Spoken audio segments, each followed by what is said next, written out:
안녕하세요. 6월 4일 화요일 아침입니다. 말씀과 함께 새롭게 오는 소망의 아침을 시작하겠습니다.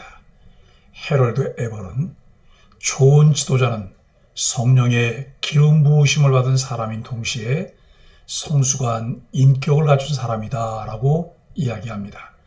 열왕기상 4장 20절로 34절까지 말씀을 본문으로 와요.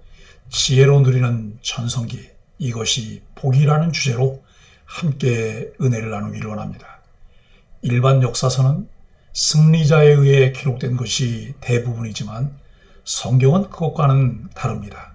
성경은 거룩하신 하나님의 말씀입니다. 성경은 누구의 편을 들거나 특정 인물의 죄를 숨기지 않습니다. 오직 하나님의 관점에서 역사를 기록합니다. 성경 역사 속에서 공의로우신 하나님은 그분 말씀에 순종하는 사람에게 복을 주시고 그분을 거역하는 사람을 내버려 두셨습니다. 그분을 따르는 사람을 지혜롭고 강성하게 하시고 그분을 떠나 자기 뜻대로 사는 사람을 어리석고 미약하게 하셨습니다. 하나님의 사랑을 받은 다윗이나 그 아들 솔로몬도 예외는 아닙니다. 그들이 하나님께 얼마나 가까이 갔는지가 그들의 흥망성쇠를 결정했다고 해도 과언이 아닙니다. 이를 통해 누구도 자기의 강성함을 자신의 능력과 지혜로 얻은 것이라고 자랑할 수 없음을 알 수 있습니다. 우리의 신앙이 커진다는 것은 신앙의 그릇이 커져가는 것을 의미합니다. 그리고 신앙의 그릇은 하나님을 얼마나 마음에 두느냐에 따라 달라집니다.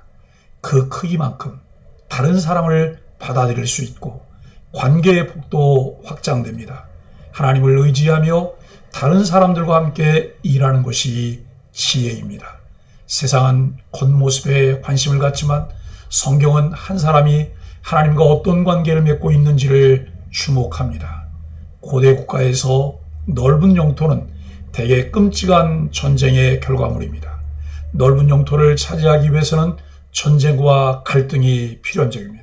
그러나 솔로몬은 넓은 영토를 다스렸음에도 주변 나라들과 평화를 이룹니다.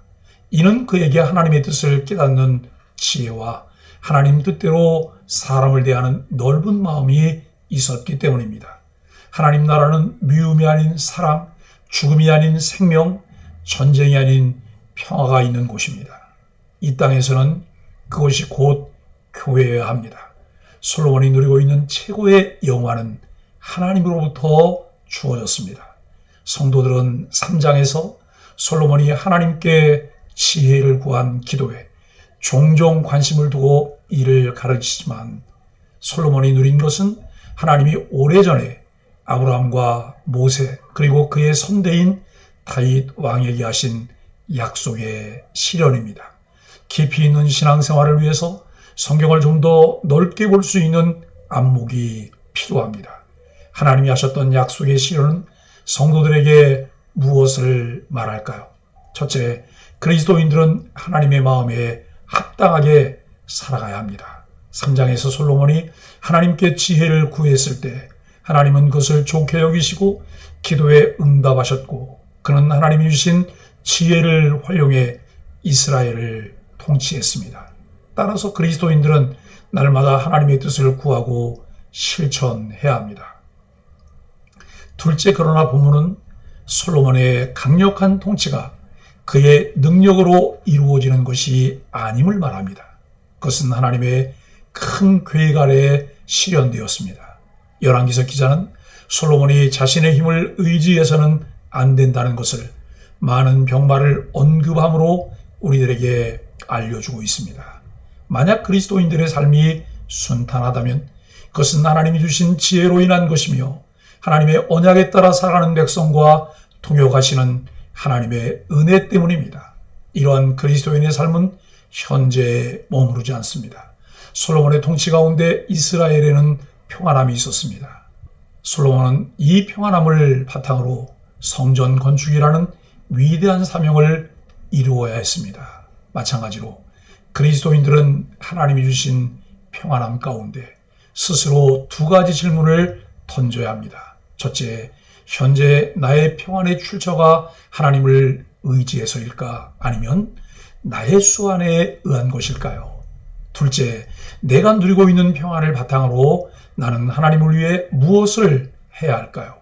하나님 앞에 깨어있는 한 사람은 많은 사람에게 선한 영향력을 끼칠 수 있으며, 하나님께 온전히 붙들린 한 사람은 시대를 바꿀 수도 있습니다.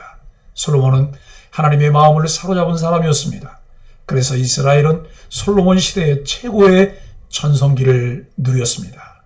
내가 내게 무엇을 줄꼬? 하나님께서 질문하시고 솔로몬은 지혜를 구함으로 지혜와 부, 수와 영화를 받았고 하나님의 지혜가 충만했습니다. 20절로 25절은 언약의 성취입니다. 솔로몬 시대에 이스라엘의 인구가 많이 늘어났습니다. 인구가 늘면 군사력과 경제력이 강화됩니다. 이스라엘의 인구가 바닷가에 모래같이 많아진 것은 창세기 22장 17절에서 하나님이 하신 약속의 성취입니다. 하나님의 약속은 반드시 이루어집니다. 솔로몬은 언약 성취의 통로가 되었습니다.